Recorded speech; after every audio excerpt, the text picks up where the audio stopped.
Hi friends, అందరికీ నమస్కారం. అంజలి కథలకి స్వాగతం. 100 కట్ల పిశాచం కథలు 24వ భాగం. ఈరోజు కథ పేరు రుద్రాక్షుడి ఆకలి. ఒకానొకప్పుడు స్వరూప దేశాన్ని గుణవర్మ అనే రాజు పరిపాలించేవాడు. తన రాజ్యంలో పేదరికమన్నది మచ్చుకైనా ఉండకూడదని ఆయన ఆశయం. అందుకైన చేసిన కృషి ఇంత అంతా కాదు. ప్రజలకు కల్పించిన సదుపాయాలన్నీ ఇన్ని కాదు.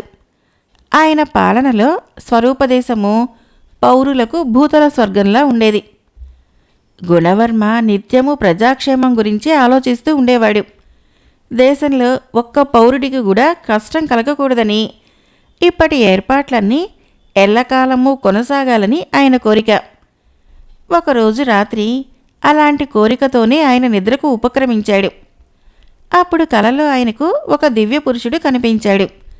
ఆ పురుషుడు పట్టుబట్టలు కట్టుకొని ఉన్నాడు. అతడి శరీరము బంగారు రంగుతోటి, ముఖము సూర్యతేజంతోటి వెలిగిపోతున్నాయి. అప్రయత్నంగా ఆ దివ్య పురుషుడికి నమస్కరించాడు గుణవర్మ.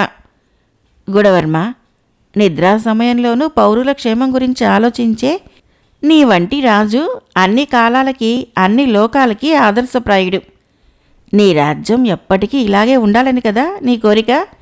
అది తీరాలంటే వెంటనే బయలుదేరి నీ రాజ్యం సరిహద్దు ప్రాంతాలలో ఉన్న భీకరారణ్యానికి వెళ్ళు అన్నాడు ఆ దివ్యపురుషుడు. అప్పుడు గుణవర్మకి మనసులో ఎన్నో అనుమానాలు కలిగాయి. అడిగి తన సందేహాలు నివృత్తి చేసుకుందామనుకునేలోగా ఆ దివ్యపురుషుడు మాయమయ్యాడు. గుణవర్మకి చటుక్కున మెలకువ వచ్చింది. కళ్ళు నులుముకొని చుట్టూ చూస్తే తాను రాజాంతఃపురంలోనే ఉన్నాడు. పక్కనే మరో పట్టుపరుపుల మంచం మీద ఆదమరిచి నిద్రపోతోంది మహారాణి. ఆ కలని నమ్మాలా నమ్మకూడదా అని కాసేపు ఆలోచించాడు గుణవర్మ. భీకర అరణ్యానికి వెళ్ళటం వల్ల లాభం ఉంటుందో ఉండదో తెలియదు, కానీ వెళ్ళకపోవటం వల్ల నష్టం కలిగే అవకాశం ఉంది. బాగా ఆలోచిస్తే వెళ్ళటమే మంచిదనిపించింది ఆయనకు. గుణవర్మ మంచం దిగి ఎక్కువ చప్పుడు చేయకుండా ఓ కాపలా భటుణ్ణి పిలిచి, ఒరేయ్, ఉన్న పళంగా నేనిప్పుడు రాజకార్యం మీద బయటికి వెళ్లాల్సి ఉంది. నిద్రలేచాక రాణిగారికి, తెల్లవారిన తర్వాత మంత్రిగారికి ఈ విషయం చెప్పు. నేను వచ్చేసరికి కాస్త ఆలస్యమైనా కంగారు పడవద్దను అన్నాడు. భటుడు సరేనన్నాడు. రాజాంతఃపురంలో ముఖ్యులు కొందరికి తప్ప ఇతరులెవ్వరికీ తెలియని ఒక రహస్య మార్గం ఉంది. గుణవర్మ ఆ మార్గం ద్వారా బయటికి వెళ్ళి అక్కడి నుంచి ఒక రోజంతా ప్రయాణం చేసి కలలో దివ్యపురుషుడు చెప్పిన భీకరారణ్యం చేరుకున్నాడు. భీకరారణ్యంలో సగం స్వరూపదేశానికి, సగం పొరుగురు దేశమైన విరూపదేశానికి చెందుతుంది. గుణవర్మ స్వరూపదేశం సరిహద్దు దాకా వెళ్ళేసరికి అక్కడ ఒక చెట్టు కింద తపస్సు చేసుకుంటున్న మునీశ్వరుడు కనిపించాడు. గుణవర్మ ఆయనకు చేతులు జోడించి నమస్కరించాడు. మునీశ్వరుడు చప్పున కళ్ళు తెరిచి, వచ్చావా గుణవర్మ అన్నాడు. నేనిక్కడికి వస్తానని తమకు తెలుసా స్వామి అన్నాడు గుణవర్మ ఆశ్చర్యంగా. కలలో కనపడి నిన్ను ఇక్కడికి రావటానికి ప్రేరేపించింది నేనే అన్నాడు ఆ ముని. అంటే నా కలలో కనిపించిన దివ్యపురుషుడు తమరేనన్నమాట. నా జన్మ ధన్యమైంది స్వామి అంటూ గుణవర్మ ఆ మునికి సాష్టాంగపడ్డాడు.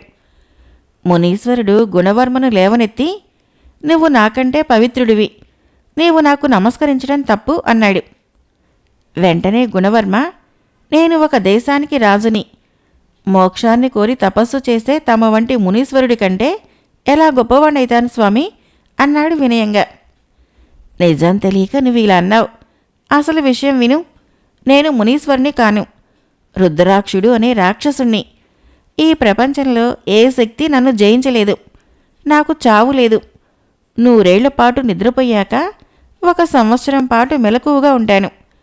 మెలకువగా ఉన్నప్పుడు నాకు అపరిమితమైన ఆకలి. ఆహారంగా మనుషుల్ని తిన్నప్పుడు మాత్రమే నాకు సంతుష్టిగా ఉంటుంది.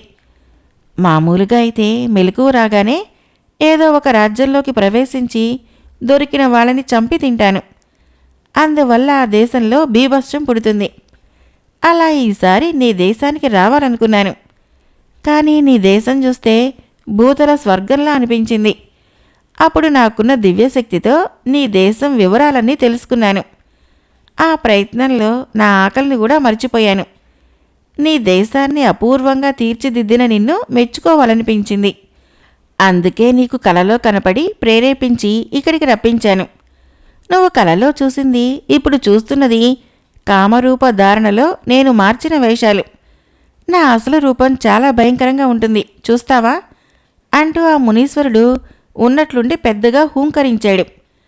వెంటనే అక్కడ ఆ మునీశ్వరుడి స్థానంలో తాడి చెట్టు ప్రమాణంలో ఓ భయంకరాకారుడు ప్రత్యక్షమయ్యాడు. వాడి శరీరమంతా నల్లటి బొచ్చుతో ముళ్ళలా వాడిగా ఉంది. వాడి కళ్ళు అగ్నిగోళాల్లా ఎర్రగా మండుతున్నాయి.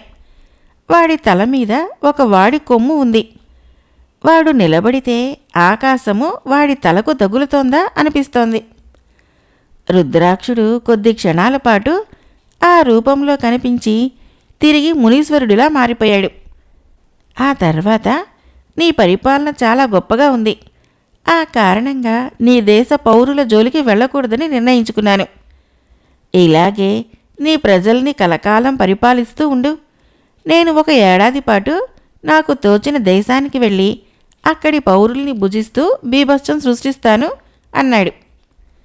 అందుకు గుణవర్మ ఏమాత్రమూ సంతోషించలేదు. రాక్షసేశ్వర, నేను స్వరూపదేశానికి మాత్రమే రాజును కావచ్చు. అంత మాత్రాన ఇతర దేశాల పౌరుల పట్ల నాకు బాధ్యత లేకుండా పోదు. ఈ ప్రపంచంలో మానవజాతికి ఎక్కడ ప్రమాదం వాటిల్లినా నా మనసు పాడైతుంది. ఈ విపత్తు నుంచి మానవజాతిని ఎలా రక్షించాలో నువ్వే చెప్పి పుణ్యం కట్టుకో అన్నాడు ఆయన కంగారుగా. రుద్రాక్షుడు అదోలా నవ్వి, ఈ విపత్తు నుంచి మానవజాతిని రక్షించాలంటే నేను ఆకలితో మాడి చావాలి. ఎవరికైనా తన్నుమాలిన ధర్మం ఉండదు కదా. అయినా ధర్మాత్ముడివైనా నీ మనసుకు సంతోషం కలిగించాలని నాకు అనిపిస్తోంది. కాబట్టి ఒక ఉపాయం చెబుతున్నాను. రోజు నాకు కొంత అన్నము, జంతు మాంసము, ఒక మనిషిని పంపితే బుద్ధిగా ఒకచోట కూర్చొని ఆరగించగలను అన్నాడు. గుణవర్మ వెంటనే, నువ్వు కోరినట్లే అన్నం పంపగలను, జంతు మాంసం పంపగలను, కానీ మనిషిని ఎలా పంపేది? మహాభారత కాలంలో బకాసురుడు ఇలాంటి కోరికనే కోరితే ఏకచక్రపుర వాస్తవ్యులు పడిన బాధలను కవులు హృదయ విదారకంగా వర్ణించారు. ఇప్పుడు మళ్ళీ నేను అలాంటి పాపం ఎలా చేయగలను? ఇంతకంటే మంచి ఉపాయము, అంటే మనుషుల్ని బాధించకుండా ఉండే ఉపాయం ఉంటే చెప్పు అన్నాడు. రాక్షసుడు కొంచెంసేపు ఆలోచించి, నీకెంతవరకు ఆచరణీయమో తెలియదు కానీ ఒక ఉపాయం చెప్పగలను. ఏడాదికి సరిపడా మనుషులందరికీ సరిపెట్టు అనతగ్గా ఒకే ఒక్క మనిషిని పంపితే నా ఆకలి తీరుతుంది. కానీ ఆ మనిషి సామాన్య పౌరుడై ఉండకూడదు. ఏ దేశానికైనా రాజై ఉండాలి. తన్ను మాలిన ధర్మం ఉండదు కాబట్టి ఏ దేశపు రాజు దీనికి ఒప్పుకోడు అన్నాడు. అయితే నీ సమస్య తీరిపోయినట్లే. నువ్వు నన్నే భుజించి నీ ఆకలి తీర్చుకో అన్నాడు గుణవర్మ సందేహించకుండా. రుద్రాక్షుడు గుణవర్మని మెచ్చుకొని, నీ వంటి ప్రభువుల్ని ఈ కాలంలోనూ చూడగలగటం నా అదృష్టం.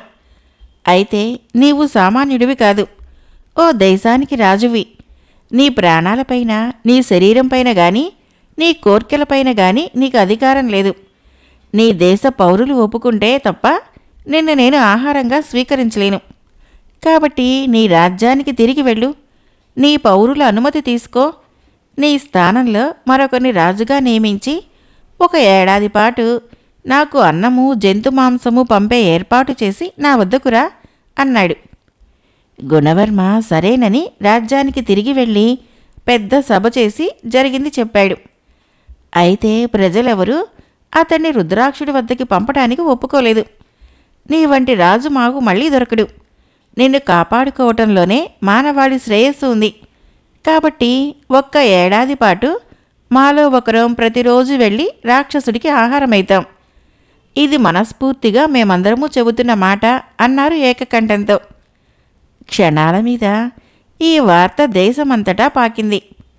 గుణవర్మ కలకాలం బ్రతకాలని, రాక్షసుడికి ఆహారంగా నేను వెళతానంటే నేను వెళతానని దేశంలోని పౌరులందరూ నినాదాలు చేయసాగారు.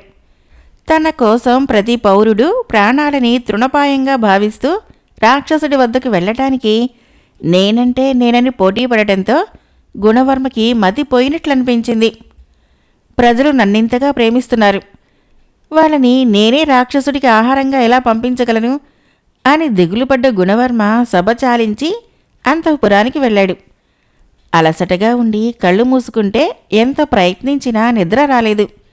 చివరికి తెల్లవారుజామున చిన్న కునుకు పడితే ఆ నిద్రలో ఓ కల వచ్చింది. ఆ కలలో రుద్రాక్షుడు భయంకరాకారంలో కనబడి, ఆకలి ఆకలి, త్వరగా నా ఆకలి తీరే మార్గం చూడు, లేకుంటే నీ దేశం మీద పడి బీభత్సం సృష్టిస్తాను అన్నాడు. గుణవర్మ చటుక్కున లేచి కూర్చున్నాడు. అప్పటికప్పుడు నిర్ణయం తీసుకొని ఓ పత్రంలో తన శాసనం రాశాడు. ఆ ప్రకారము తన తదనంతరము తమ్ముడైన రవివర్మ రాజు కావాలి. తన శరీరాన్ని రాక్షసుడికి పంపించి 1 ఏడాది పాటు అతడికి అన్నము జంతు మాంసము పంపాలి.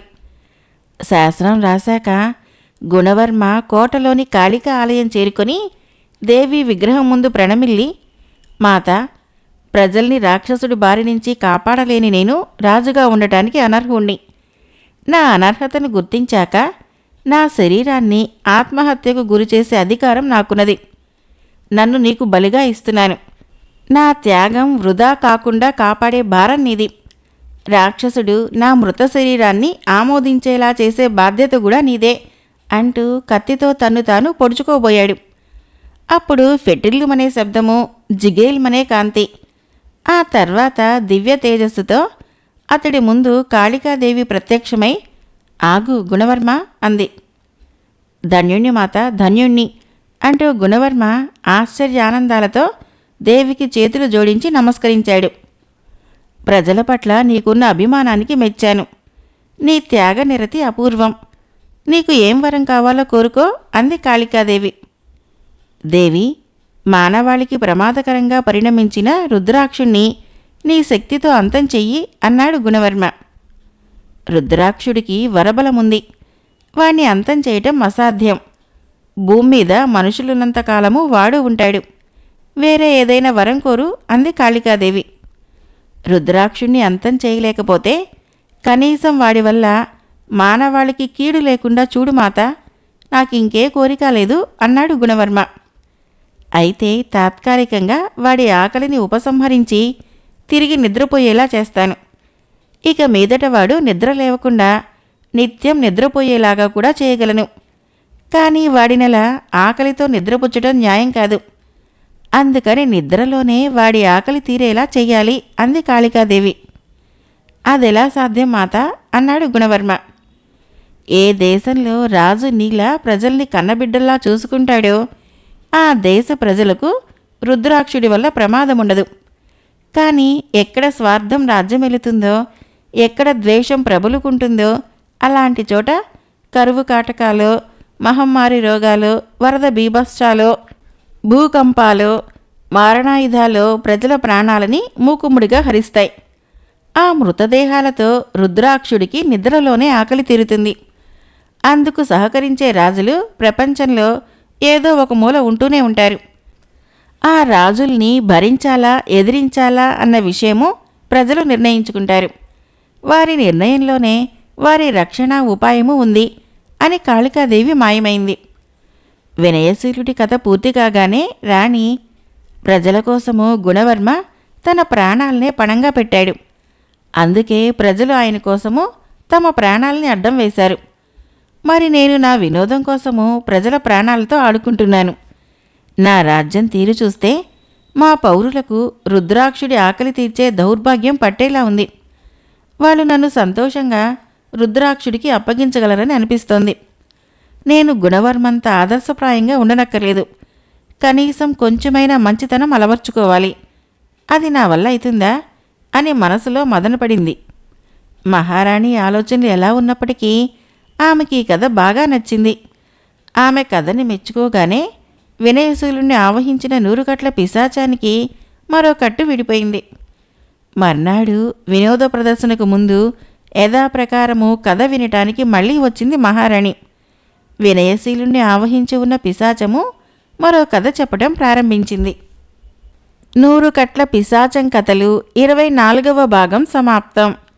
ఫ్రెండ్స్, నా కథలు నచ్చినట్లయితే మన ఛానల్ని తప్పకుండా సబ్స్క్రైబ్ చేయండి, లైక్ చేయండి, షేర్ చేయండి, కామెంట్ చేయండి.